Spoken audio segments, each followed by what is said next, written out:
Salut à tous, c'est Nissofer et aujourd'hui je vais vous faire un petit tutoriel sur comment bien choisir son téléphone portable. Donc, le meilleur mobile est celui qui répondra à tous vos besoins. Il faut donc commencer par les définir grâce à 5 questions. Donc quel usage pour votre téléphone portable, quel système d'exploitation, quelle taille d'écran, quel processeur, quelle connectivité choisir.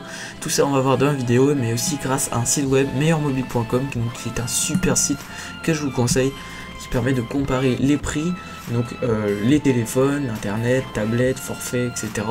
Donc là je ferai plusieurs vidéos, je mettrai évidemment le lien dans la description pour aller sur meilleurmobile.com. et donc là on va s'intéresser au téléphone seul, pas besoin de forfait. Donc vous voyez ici on a déjà tous les téléphones en place ici, avec plusieurs critères à cocher pour votre meilleur mobile. Voilà, tout simplement. Donc déjà on va commencer par se poser la première question, c'est quel usage pour votre téléphone portable. Donc si vous naviguez donc sur le web, vous utilisez Facebook, Twitter, et tout cela vous semble superflu sur votre mobile, donc le téléphone portable classique donc sera fait pour vous. En plus des fonctions de base comme téléphoner, envoyer des SMS, vous pourrez également, selon les versions, prendre des photos, naviguer sur le web ou écouter de la musique. Maintenant que vous avez défini votre usage de téléphone portable, il faut déterminer les caractéristiques techniques nécessaires donc et importants à vos yeux. Donc on va passer déjà à la deuxième question, c'est quel système d'exploitation choisir. Donc il y a 4 principaux systèmes d'exploitation, c'est Android, iOS de Apple, Windows Phone et BlackBerry OS.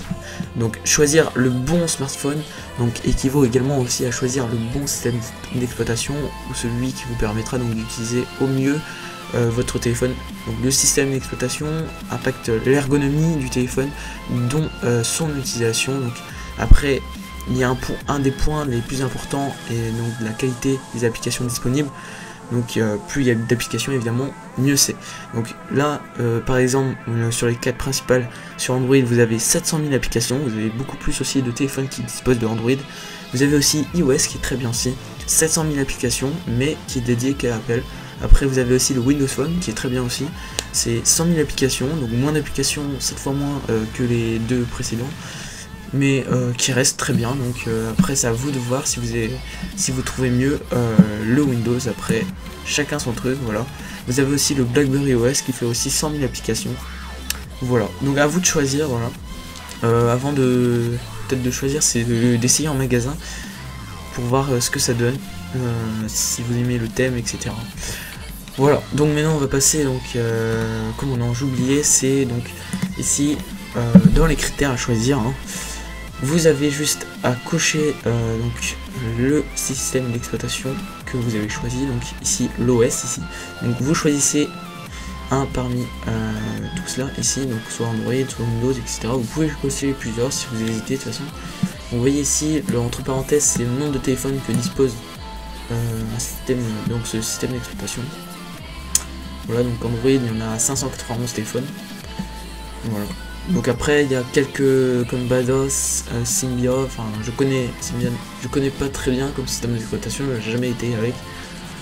Ça peut être bien franchement, mais c'est pas très connu. Voilà. Donc maintenant je peux vous montrer aussi la fiche technique, donc ça peut être intéressant si vous regardez des caractéristiques. Donc si vous voulez savoir sur quel système d'exploitation il est, donc il y a juste à aller sur la fiche technique et vous voyez système d'exploitation, il y aura écrit Android tout simplement.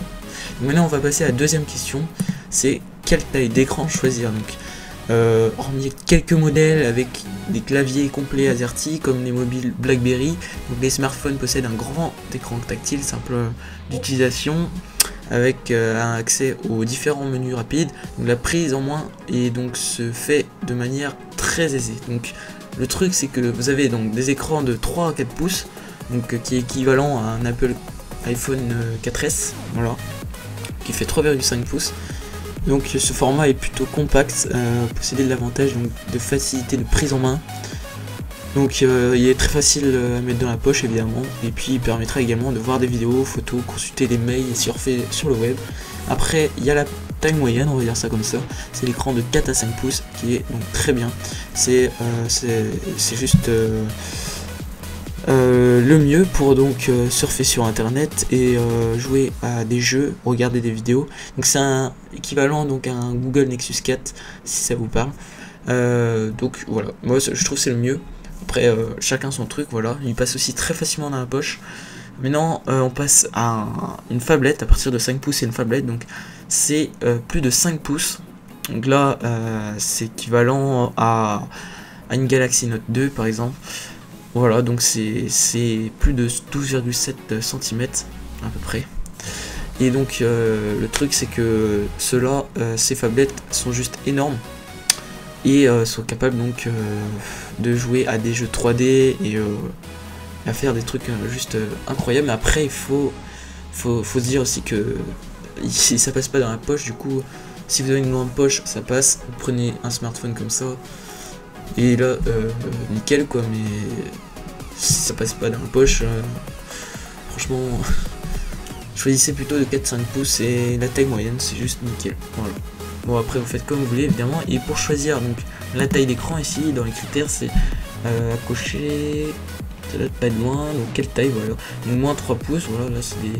Ouais, on va montrer un petit exemple, voilà, c'est du solide, hein, ça casse les murs ce truc.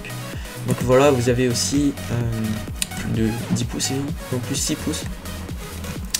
Voilà, donc les phablettes, ça va de un tout petit portable à des gros portables évidemment. Il y en a plus sur le format de 4 à 5 pouces, c'est la taille moyenne aussi. Vous avez donc aussi le processeur à choisir. Donc le smartphone ne serait rien sans le processeur, donc c'est juste la tête du smartphone. Donc le processeur conditionne donc la fluidité de la navigation, donc elle s'exprime donc en gigahertz pour la puissance et correspond donc à la vitesse de calcul. Donc plus vous en avez, plus il sera fluide quoi, tout simplement. Donc vous allez choisir ici donc le processeur. Non, ici on peut pas choisir, donc il faut aller dans la fiche technique pour voir. C'est placé quelque part ici. Normalement, voilà, ça devrait être au début, voilà. Le processeur donc de 2,5 GHz, nombre de cœurs 4, donc c'est à dire qu'on fait 2,5 x 4 pour avoir le nombre total de GHz. Et plus à GHz, mieux c'est. Après tout dépend aussi de l'utilisation, voilà, tout simplement. Vous avez aussi la RAM, donc ne peut pas confondre avec le nombre de gigaoctets que vous avez dans une carte SD. Voilà, mais la RAM va tout simplement aider donc, le processeur. Il va permettre donc de jouer à plusieurs jeux en même temps quoi. C'est-à-dire que vous aurez plusieurs applications, vous pourrez ouvrir plusieurs applications en même temps. Le téléphone n'aura aucune difficulté à lire. Enfin, ça tout dépend du nombre de gigaoctets. Plus il y a de gigaoctets, mieux c'est. Donc tout simplement. Après, je sais pas, 2 gigaoctets, je pense que c'est très bien. C'est même très très bien. Il y a même des téléphones, je pense, qui disposent de aucune RAM. Donc, voilà. Après, là, c'est un très bon téléphone que j'ai choisi aussi, donc c'est normal qu'il y en ait. Alors, qu'est-ce qu'il y a comme notification? C'est quelle connectivité choisir aussi. Donc c'est en entendant donc, le déploiement donc, de la 4G sur tous les territoires. Donc vous avez toujours la 3G évidemment un peu partout maintenant. Donc il y a aussi la H+, qui est très bien. Donc, attendez, on va retourner sur l'autre onglet. La H+, et donc attendez, voilà, quels critères. C'est ici qu'on peut cocher ici. Donc les critères, 4G+, il n'y en a pas beaucoup, il n'y en a que 7. Mais encore faut-il avoir la ville qui donne du 4G+.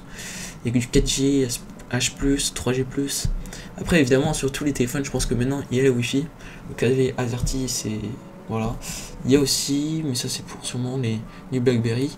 Après vous avez donc l'écran tactile, voilà, la plupart des téléphones sont tactiles. Bah, après c'est des smartphones quoi. Après vous avez donc l'appareil photo HD, donc vous allez voir ça plutôt dans la fiche technique. Donc si vous voulez choisir votre téléphone et que vous voulez donc un téléphone qui prend des bonnes photos, vous n'avez qu'à regarder le nombre de pixels et les options qui va avec, parce que souvent le nombre de pixels fait pas la photo. C'est voilà 16, non, nombre de couleurs. Voilà, non, c'est bien nombre de pixels. Où est-ce qu'ils l'ont mis? Bon, ça doit pas être moi. Non, ça c'est l'écran, c'est pour ça. Voilà, c'est parce que ici, photo, vidéo, résolution photo, 13 mégapixels, ce qui est juste énorme. Après, ça veut rien dire. Si vous avez les options en plus, donc vous voyez LED, c'est ce qu'il y a de mieux, autofocus, stabilisateur d'image, caméra frontale, Donc ça va faire des super vidéos, des super photos. Voilà, donc à partir de 8 mégapixels, je peux vous assurer que ça fait des très belles photos. Des très belles photos déjà à partir de là. 13 mégapixels, c'est juste, je pense, énorme. Ça va faire des super photos. Voilà, voilà. Après, qu'est-ce que vous avez le Bluetooth 4.0, c'est juste le nouveau Bluetooth. Voilà, après, le Bluetooth, c'est pas nécessaire, ça dépend de la personne. Vous avez la dimension, on a déjà vu, le poids, ouais, ça va faire attention aussi que ce soit pas trop lourd. Vous avez donc la micro SIM, des fois il y a même 2 micro SIM que vous pouvez stocker, donc une pour le travail et une pour le domicile.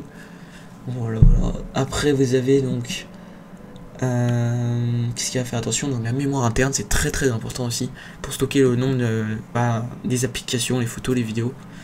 Mais si vous pouvez donc rajouter de la mémoire externe, alors aucun souci, même si vous prenez 2 gigaoctets, c'est pas grave. Vous achetez donc une micro SD et vous l'insérez donc dans votre smartphone en plus. Prenez une 16 ou 32 gigaoctets, ça vous coûtera vraiment pas cher. Après l'autonomie aussi c'est très important à regarder, donc vous voyez ici 21 heures en parole. Après tout dépend de ce que vous faites, si vous jouez à des jeux 3D, peut-être tenir 10 heures, je sais pas. Mais là vous voyez il a une très bonne batterie, Lyon 3000 mAh, donc c'est une très bonne batterie. Qui se recharge normal, hein, mais c'est quand même, ça reste un téléphone, vous voyez, qui peut faire énormément de choses, et donc qui sera obligé d'être rechargé tous les jours. Voilà, comparé à deux téléphones les plus basiques, donc qui seraient capables donc de se recharger une fois tous les semaines, quoi. Bon, voilà. Donc je crois avoir fait le tour, à part peut-être ici dans le menu des critères. Donc la couleur c'est pas très important, après c'est à vous de voir. La mémoire, voilà, ça, vous pouvez cocher ça aussi. Quel marchand, non, c'est pas la peine de cocher non plus. Qu'est-ce que vous avez, donc soit choisissez du neuf ou du occasion, c'est possible aussi. La marque, ça peut être important. Et surtout quand vous avez donc votre budget aussi, c'est important. Ça peut être important. Mais avant de sectionner le budget, regardez ce qu'il y a comme téléphone avant de sectionner le budget, sinon vous n'allez pas tout voir les smartphones et vous allez peut-être louper une occasion, quoi. Donc le mieux c'est de trier par prix croissant quand vous avez coché tous vos critères, quoi, et ça correspondra donc à votre meilleur mobile tout simplement. Donc je pense avoir fait le tour sur le téléphone.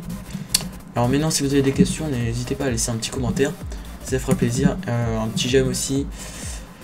Et n'hésitez pas aussi à partager la vidéo, donc et je vous dis à plus pour une prochaine vidéo. Salut!